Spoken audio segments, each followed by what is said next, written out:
Friends, welcome to my channel. ఈరోజు మన topic ఏంటంటే కమ్యూనికేషన్ స్కిల్స్ ఇంటర్వ్యూ అటెండ్ కావడం ఎలా. కమ్యూనికేషన్ స్కిల్స్ అంటే ఏం లేదు, అది ఇంగ్లీష్ కాదు. కమ్యూనికేషన్ స్కిల్స్ అంటే మీరు అనుకున్న విషయాన్ని వారికి స్పష్టంగా తెలియచేయడం, రైట్? సో ఇక్కడ ఎలా ఉంటుందంటే, దీంట్లో ఏమంటుందంటే, ఫస్ట్ ఫర్ ఎగ్జాంపుల్ మనకు బస్లో ట్రావెల్ చేస్తున్నాము, ట్రైన్లో ట్రావెల్ చేస్తున్నాము, మనము గ్రౌండ్లో వాకింగ్ చేస్తున్నాము, రైట్? చుట్టుపక్కల నేబర్స్ ఉంటారు, వాళ్ళతోని మీరు మాట్లాడడం ప్రారంభించండి. అంటే ఫస్ట్ ఏం చేయాలి? మీరు కమ్యూనికేషన్ స్కిల్స్ పెంచుకోవాలంటే మాట్లాడడం ప్రారంభించాలి. అంటే ఏంటి? మీరు ఇనిషియేట్ తీసుకోవాలి. నేబర్స్తో మాట్లాడడం, రిలేటివ్స్తో మాట్లాడడం. ఇప్పుడు చాలామంది పిల్లలు కానీ పెద్దవాళ్ళు కానీ ఎవ్వరూ మాట్లాడడం ప్రపంచంలో ఇప్పుడు ఏమైందంటే మాటలు తగ్గిపోయాయి. సో మనము మాటలను పెంచుకోవాలంటే వాళ్ళతో పరిచయం పెంచుకోవాలి. అంటే మాట్లాడడం ఏదో ఒక సబ్జెక్ట్ పైన మాట్లాడాలి. పాలిటిక్స్ కానీ ఏదైనా సరే విషయం, పాలిటిక్స్ కానీ, సినిమాలు కానీ, షికార్లు కానీ, టూర్స్ కానీ, దాంతో మనం మాట్లాడడం ప్రారంభించాలి. అప్పుడు ఏమవుతుందంటే మీకు భయం అనేది తగ్గిపోతుంది డే బై డే. కొత్త వాళ్ళని కలవడం దాన్ని. ఇప్పుడు మీరు వాకింగ్ వెళ్ళారు ఫర్ ఎగ్జాంపుల్, మీరు ఏం చేయాలి? కొత్త వాళ్ళకి స్మైల్ ఇవ్వాలి. ఫస్ట్ కమ్యూనికేషన్ స్కిల్స్లో ఫస్ట్ పాయింట్ అంటే స్మైల్. మీరు స్మైల్ ఇచ్చారనుకోండి, వాళ్ళు కూడా మీకు స్మైల్ ఇస్తుంటారు. ఆ స్మైల్ అనేది ఇంపార్టెంట్. స్మైల్ లేకపోతే ఏమవుతుంది? ఇంకో ముఖంలో ఒక చిట్లింపు ఉంటుంది. దానివల్ల వాళ్ళకు కూడా చిరాకు వచ్చేస్తుంది మిమ్మల్ని చూస్తే. సో స్మైల్ అనేది ఇంపార్టెంట్. కమ్యూనికేషన్ స్కిల్స్లో ఫస్ట్ ఏంటి? Smile important. నెక్స్ట్ ఏంటంటే ఐస్ బ్రేకింగ్. ఐస్ బ్రేకింగ్ అంటే మీరు ఒక ఫంక్షన్కి వెళ్ళారు, అందరు కూర్చుంటారు. అక్కడ ఎవడైతే ఫస్ట్ మాట్లాడతారో వాళ్ళకి అట్రాక్ట్ అవుతారు అందరూ. అంటే మీరు ఫస్ట్ ఇనిషియేట్ తీసుకోవాలి. మీటింగ్లో కానీ ఎక్కడైనా సరే మీరు మొదలు పెట్టాలి ఫస్ట్. సో చూడండి, ఫర్ ఎగ్జాంపుల్ మీరు ఒక స్పీచ్, ఒక కార్యక్రమానికి వెళ్ళారు, ఒక ప్రోగ్రామ్ నడుస్తుంది.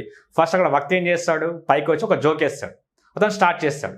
సో అది ఐస్ బ్రేకింగ్. ఒక ఇంటర్వ్యూ నడుస్తుంది, ఫస్ట్ ఎవరు మాట్లాడతారు దాన్ని ఐస్ బ్రేకింగ్ అంటే మనం మాట్లాడడం ప్రారంభించాలి. అంటే ఆ సైలెన్స్ని బ్రేక్ చేయాలి. దాన్ని ఏమంటాం? ఐస్ బ్రేకింగ్ అంటాం. సో మనం ఏం చేయాలి? ఒక ఫంక్షన్కి వెళ్ళినా సరే, ఎక్కడికి వెళ్ళినా సరే ఏం చేయాలి? మనం ఇనిషియేట్ తీసుకోవాలి. అంటే మీరు ముందుకెళ్ళి మనం మాట్లాడడం స్టార్ట్ చేయాలి. ఏదో ఒక విషయం, ఫంక్షన్ కానీ, ఇది కానీ, రైలు గురించి కానీ, పాలిటిక్స్ కానీ, సినిమాల గురించి కానీ మీరు స్టార్ట్ చేస్తే మీకు అలవాటు అవుతుంది. అదేంటి? Ice breaking, right? ఇక్కడ ఐస్ బ్రేకింగ్ అంటే ఏంటి? మీరు మొదలు పెట్టడం. నెక్స్ట్ ఏంటంటే ఇక్కడ మనకు కమ్యూనికేషన్ స్కిల్స్లో మెయిన్ పాయింట్ ఏంటంటే రెండు భాగాలు ఉంటాయి. ఒకటి verbal, non verbal.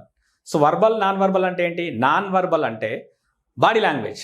For example అంటే మీరు చేతులు ఎలా ఊపుతున్నారు, మీ ముఖంలో కదలికలు ఎలా ఉన్నాయి, ఐ కాంటాక్ట్ ఉందా, రైట్? మీరు నవ్వుతున్నారా, మీ కనుబొమ్మలు ఎలా ఉన్నాయి, నెక్స్ట్ మీరు ఎలా నడుస్తున్నారు, ఎలా కూర్చుంటున్నారు, ఎలా నించుంటున్నారు. సో ఇవన్నీ మనకు కౌంట్ అవుతాయి దేంట్లో? Communication skills. అంటే మీరు మాట్లాడే విధానం. నెక్స్ట్ అది అంటే మీరు మాట్లాడే విధానంలో ఏమవుతుంది? మీ భాష తెలుస్తుంది అంతే, కానీ మీరు నడవడం వల్ల, నించోవడం వల్ల, రైట్, మీకు కాన్ఫిడెన్స్ ఉందా లేదా, మీరు లో కాన్ఫిడెన్సా, నెక్స్ట్ ఏంటి, మీకు జనాల్లో కలవగలుగుతారా అనేది మాకు తెలుస్తుంది. దేనివల్ల? మీ బాడీ లాంగ్వేజ్ వల్ల ఎదుటి వాళ్ళకి అర్థమైపోతుంది. మీరు ఇంటర్వ్యూకి వెళ్ళినా కానీ, ఫంక్షన్కి వెళ్ళినా కానీ మీరు ఎలాంటి వాడో వాళ్ళు ముందే మిమ్మల్ని కనిపెట్టేస్తారు. కాబట్టి మీ బాడీ లాంగ్వేజ్ మీరు ఇంప్రూవ్ చేసుకోవాలి, రైట్? నెక్స్ట్ ఇంకోటి ఏంటంటే ఈ బాడీ లాంగ్వేజ్ చాలా ఇంపార్టెంట్ మనకు. నెక్స్ట్ ఏంటి? హైజీన్. సో హైజీన్ అనేది వెరీ మచ్ ఇంపార్టెంట్. చూడండి, మీరు ఫంక్షన్కి వెళ్ళారు, లేదా ఇంటర్వ్యూకి వెళ్ళారు, ఆఫీస్కి వెళ్ళారు, స్కూల్కి వెళ్ళారు, ఇంకెక్కడికి వెళ్ళారు, ఏమి ఇంపార్టెంట్ మనకు? పొద్దున్న లేగానే ఫస్ట్ ఏంటి? బ్రష్ చేసుకోవడం ఇంపార్టెంట్. తర్వాత ఏంటి? ఫేస్ వాష్ చేసుకోవాలి. ఎందుకంటే వాళ్ళకి తెలుస్తుంది మీరు శుభ్రంగా ఉన్నారని. మీరు ఆఫీస్కి వెళ్ళారు ఫర్ ఎగ్జాంపుల్, మీరు జుట్టు కట్ చేసుకోలేదు, షేవింగ్ చేసుకోలేదు, రైట్? నెక్స్ట్ ఏంటి? మీ బాడీ ఓడర్ మీకు తెలియట్లేదు. అంటే మీ బాడీ స్మెల్ వస్తుందా లేదా అనేది మీకు ఎప్పుడు తెలుస్తుంది? మీకు అది తెలియదు. మీ ఫ్రెండో ఎవడో వచ్చి మీకు బాడీ స్మెల్ వస్తుందా అని వాడు చెప్పేంత వరకు కూడా మనకు అర్థం కాదు. కాబట్టి మీ బాడీ గురించి మీరు తెలుసుకోవాలి ఫస్ట్. మీరు అంటే మీకు వాసన వస్తుందా, దుర్వాసన మీ బాడీ నుంచి వస్తుందా, వాళ్ళు ముక్కు మూసుకుంటున్నారా, వాళ్ళు ఏం చేసినా మీరు అర్థం చేసుకోవాలంటే మీ బాడీ క్లీన్గా ఉంచుకోవాలి. ఒకవేళ మీ బాడీ నుంచి స్మెల్ వస్తుందంటే మీరు డియోడ్రెంట్ వాడాలి, ఏదో ఒకటి వాడాలి మీరు, అంటే ఆ స్మెల్ తగ్గించడానికి. నెక్స్ట్ ఏంటి? మనం మాట్లాడుతున్నప్పుడు ఏమవుతుంది? మీరు ఎదుటి వాళ్ళ మీద మీరు మాట్లాడుతున్నప్పుడు మీ తుంపర్లు పడుతున్నాయా అబ్జర్వ్ చేసుకోవాలి వాళ్ళు. అంటే అప్పుడు వాళ్ళు దూరంగా ఉంటారు మీకు. అంటే వర్షం పడుతున్నట్టే కదా, వాళ్ళు దూరంగా ఉంటారు. అదేంటి? మీరు అది కంట్రోల్ చేసుకోవాలి. అంటే ఏం చేయాలి మనం మాట్లాడుతున్నప్పుడు? So hygienity important. అంటే ఆరోగ్యం ఇంపార్టెంట్. పర్సనల్ హైజీన్ అది ఇంపార్టెంట్. మీ డ్రెస్ అంటే మీరు హెయిర్ స్టైల్ కానీ, హెయిర్ కటింగ్ కానీ, షేవింగ్ కానీ, రైట్? నెక్స్ట్ ఏంటి? డ్రెస్ కోడ్ కానీ ఇంపార్టెంట్. మీరు ఇన్షర్ట్ వేస్తున్నారా, టై కడుతున్నారా, టైకి సరిగా కట్టుకున్నారా, ఇన్షర్ట్ వేసుకున్నారా, షూ పాలిష్ చేసుకున్నారా, బెల్ట్ సరిగా ఉందా, ఇవన్నీ కౌంట్ అవుతాయి అక్కడ. అంతేగాని నేను ఇలానే ఉంటాను, నేను ఇలానే చేస్తాను, ఇలానే ఉంటానంటే మిమ్మల్ని ఎవరి దగ్గర రానియరు, మీరు ముందుకెళ్ళలేరు లైఫ్లో. సో ఏమి ఇంపార్టెంట్ మనకి? హైజీన్, ఓరల్ హైజీన్ కానీ, అంటే మొత్తం బాడీ హైజీన్ అనేది వెరీ మచ్ ఇంపార్టెంట్ మీ భాష తర్వాత. నెక్స్ట్ ఏంటి? వాయిస్. మీరు మాట్లాడుతున్నప్పుడు సబ్జెక్ట్ని బట్టి వాళ్ళకి అర్థమవుతుందా లేదా, అంటే మీరు హైలో వెళ్ళాలా లోలో వెళ్ళాలా, మీరు మాట్లాడేది మాడ్యులేషన్ పైకి తీసుకెళ్లాలా, వాళ్ళకి అర్థమవుతుందా, లేదు లోగా చేయాలా, దాన్ని స్పష్టంగా ఉందా, క్లారిటీ ఉందా లేదా ఇంపార్టెంట్. ఇక్కడ ఏంటి చూడండి, క్లారిటీ, క్లియర్. మీరు మాట్లాడుతున్నప్పుడు మీ వాయిస్ క్లియర్గా ఉండాలి, అంటే క్లారిటీ, మీరు మాట్లాడే భాషలో వాళ్ళకి అర్థం కావాలి, అంటే స్పష్టంగా చెప్పగలగాలి మీరు చెప్పదలుచుకున్నది. అప్పుడే వినే వాళ్ళకు అర్థం కావాలి మీరు ఏం చెప్తున్నారు అనేది. మీరు లొడలొడ వాగేశారు, గట్టిగా మాట్లాడేశారు, వాళ్ళకి అర్థం కావట్లేదు, అంటే మీరు చెప్పిన కమ్యూనికేషన్ వాళ్ళకి రీచ్ కావట్లేదు అనే కదా. మీరు ఒక స్పీచ్ ఇస్తున్నారు, మీరు ఒక ఆన్సర్ ఇస్తున్నారు, వాళ్ళకి అర్థం కాదు కదా. ఫస్ట్ అర్థం కాని మీకు మార్కులు ఎలా వస్తాయి, అర్థం కాని మీరు సక్సెస్ ఎలా అవుతారు. వాళ్ళు ఫస్ట్ మిమ్మల్ని అర్థం చేసుకోవాలి కదా. నెక్స్ట్ ఏంటి, లౌడర్. మీరు మాట్లాడుతున్నప్పుడు గట్టిగా, అంటే అంత గట్టిగా కాదు, ఒక రేంజ్లో ఉండాలి, అంటే వాళ్ళకి అర్థం కావాలి మీరు మాట్లాడేది. Louder, clear, confident.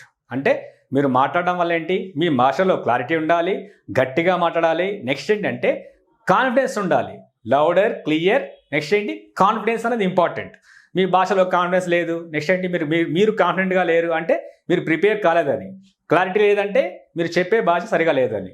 నెక్స్ట్ ఏంటి క్లియర్ లేదు అంటే వాళ్ళకి అర్థం కాదని. సో మన కమ్యూనికేషన్ స్కిల్స్ ఏంటి, ఫస్ట్ బాడీ హైజీన్, మీరు ఎలా నడుస్తున్నారు, ఎలా చూస్తున్నారు, ఐ కాంటాక్ట్ ఉందా లేదా. ఇంటర్వ్యూకి వెళ్ళారు ఫర్ ఎగ్జాంపుల్, సో వాళ్ళు అడిగిన క్వశ్చన్కి మీరు బాగా వినాలి. ఫస్ట్ ఏం చేయాలి, వినాలి. అంటే మీకు అర్థమవుతుందా లేదా, మీరు అర్థమైతేనే కదా, వాళ్ళు చెప్పేది మీకు అర్థమైతేనే మీరు ఆన్సర్ ఇవ్వగలుగుతారు. మీకు అర్థం కాలేదనుకోండి, మీరు ఆన్సర్ ఇవ్వగలుగుతారా, ఇవ్వలేరు కదా. కాబట్టి బాగా వినాలి. ఫస్ట్ మీరు ఆన్సర్ ఇచ్చేటప్పుడు వాళ్ళని చూడాలి. ఇప్పుడు మీరు కూర్చుంటున్నారు, రైట్, మీరు కాలు మీద కాలు వేసుకొని కూర్చుంటున్నారా, కొంచెం వాళ్ళు చెప్తున్నప్పుడు మీరు వంగుతున్నారా, అంటే మీకు ఇంట్రెస్ట్ ఉందని వాళ్ళకి అర్థమవుతుంది. మీరు బెండ్ అయ్యారనుకోండి, వాళ్ళకి అర్థమవుతుంది, అంటే ఇతనికి ఇంట్రెస్ట్ ఉంది, మేము చెప్పేది వింటున్నాడు ఇతను అని వాళ్ళకి ఇంటర్వ్యూ చేసే వాళ్ళకి అర్థమవుతుంది. నెక్స్ట్ ఏంటి, ఎలా కూర్చుంటున్నారు, మీరు నడిచినప్పుడు ఎలా నడుస్తున్నారు, ఇవి మనం నేర్చుకోవాలి, రైట్. నెక్స్ట్ ఏంటంటే కూర్చున్నప్పుడు వాక్, ఎలా నడుస్తున్నారు, ఫాస్ట్గా నడుస్తున్నారా, మెల్లగా నడుస్తున్నారా, స్టైల్గా నడుస్తున్నారా. సో నార్మల్గా ఉండాలి మీ వాకింగ్. నెక్స్ట్ కూర్చునే పొజిషన్, కాళ్ళ మీద కాలు వేసుకోవడం తప్పు. సో వాళ్ళ ముందు వాళ్ళ కంఫర్ట్గా కూర్చోవాలి. నెక్స్ట్ ఏంటి స్టాండ్, నించున్నప్పుడు కూడా కాన్ఫిడెంట్గా నించోవాలి, రైట్. ఐ కాంటాక్ట్ అంటే వాళ్ళని చూడాలి. ఇప్పుడు చూడడం అంటే అలాగే గంట చూడడం కాదు, మీరు ఆన్సర్ చెప్తున్నప్పుడు వాళ్ళని చూడాలి, రైట్. అంటే ఐ కాంటాక్ట్ మీకు బాగుండాలి. నెక్స్ట్ ఏంటి లిజనింగ్, వాళ్ళు చెప్పింది బాగా వినాలి, అప్పుడే మీరు ఆన్సర్ ఇవ్వగలుగుతారు. మీరు ఆన్సర్ ఇచ్చినప్పుడు క్లారిటీ ఉండాలి, అంటే ఏంటి లౌడర్గా, క్లియర్గా, కాన్ఫిడెంట్గా వాళ్ళకి ఆన్సర్ ఇవ్వాలి, రైట్. నెక్స్ట్ ఏంటంటే ఇంటర్వ్యూ అనేది ఏంటి, మీలో ఉన్న క్వాలిటీని, మీలో ఉన్న సబ్జెక్ట్ని మనం వాళ్ళకి అమ్ముకుంటున్నాం. ఒక కంపెనీ మనం ఏం చేస్తుంది, మనం ఆటో తీసుకున్నాం ఫర్ ఎగ్జాంపుల్, ఆటో ఎందుకు తీసుకుంటాం మనం, హైర్ అంటే ఏంటి, అది బాడుగా, అంటే రెంట్కి తీసుకుంటున్నాం. సో అది ఎందుకు రెంట్ తీసుకుంటాం కదా, దాన్ని మనం రెంట్ పే చేయాలి. అలానే వాళ్ళు కూడా మనల్ని రెంట్కి తీసుకుంటున్నారు. ఎందుకు తీసుకుంటున్నారు, రెంట్కి. అంటే మనలో ఉన్న క్వాలిటీ వాళ్ళకి అర్థం కావాలి. ఆ క్వాలిటీని బట్టి వాళ్ళు ఏం చేస్తుంటారు, మీ రేటు వాళ్ళు ఫిక్స్ చేస్తారు, రైట్. అంటే మనం ఏం చేయాలి, హైరింగ్, ఇంటర్వ్యూ అనేది ఒక హైరింగ్ ప్రాసెస్. హైరింగ్ అంటే ఏంటి, వాళ్ళు మనల్ని రెంట్కి తీసుకుంటున్నారు, మనలో క్వాలిటీ సబ్జెక్ట్ బాగా ఉంటే మన రేంజ్ పెరుగుతుంది, దానికి మనం ఎక్స్పీరియన్స్ సంపాదించాలి. అంటే మనకు భాష వచ్చి ఉండాలి, మీకు సబ్జెక్ట్ వచ్చి ఉండాలి, దాన్ని మీరు ఎక్స్ప్రెస్ చేయగలగాలి. మీకు వచ్చిన భాష అంటే మీరు ఇంగ్లీష్ బాగా వచ్చి ఉండాలి, మీకు ఇంటర్వ్యూ ఇంగ్లీష్లోనే ఉంటుంది కాబట్టి ఇంగ్లీష్ బాగా ప్రిపేర్ కావాలి. నెక్స్ట్ ఏంటి నర్వస్నెస్, మనము నర్వస్ ఫీల్ కాకూడదు. ఎందుకంటే ఇంటర్వ్యూ అయినా నథింగ్, మనకి ఏమొచ్చో వాళ్ళు తెలుసుకుంటున్నారు, వాళ్ళకి ఏం కావాలో మనం అది ఇస్తున్నాం. కాబట్టి ఇంటర్వ్యూ గురించి మీరు బాధపడవద్దు, తొందరపడవద్దు, నర్వస్ ఫీల్ కావద్దు. ఇంకోటి ఏంటంటే ఈ జాబు నాకు వద్దు అనుకున్నప్పుడే మీరు కాన్ఫిడెంట్గా ఉండగలుగుతారు. ఈ జాబే నాకు కావాలి, ఈ జాబ్ లేకపోతే నేను బతకలేను అన్నప్పుడు మీరు ఆ ఇంటర్వ్యూ మీకు రాదు. కాబట్టి మీరు కాన్ఫిడెంట్గా ఉండండి, ఆ కంపెనీ గురించి మొత్తం విషయాలు ముందే తెలుసుకోండి, సబ్జెక్ట్ బాగా ప్రిపేర్ కండి, సమాధానాలు బాగా ఇవ్వండి, బాగా వినండి. వాళ్ళు చెప్పిన దానికి మీకు సబ్జెక్ట్ ఉండాలి, ఫస్ట్ మీరు ప్రిపేర్ అయి ఉండాలి, అప్పుడే మీరు వాళ్ళకి ఆన్సర్ ఇవ్వగలుగుతారు కదా. సో మనకి ఏమొచ్చి ఉండాలి, మన బాడీ లాంగ్వేజ్ బాగుండాలి, మన డ్రెస్ కోడ్ బాగుండాలి, మన భాష బాగుండాలి, వాళ్ళు అడిగిన క్వశ్చన్స్కి మీరు కాన్ఫిడెంట్గా ఆన్సర్స్ ఇవ్వగలగాలి. నెక్స్ట్ ఏంటంటే ఈ జాబ్ నాకు వద్దు అన్నప్పుడే మీకు కాన్ఫిడెన్స్ పెరుగుతుంది. కాబట్టి మీరు ప్రిపేర్గా ఉండండి, కూల్గా ఉండండి. ఇంటర్వ్యూకి వెళ్ళినప్పుడు ముందే తెలుసుకోండి ఆ కంపెనీ గురించి విషయాలన్నీ, అప్పుడు మీరు ఆన్సర్లు బాగా ఇవ్వగలుగుతారు. Thank you.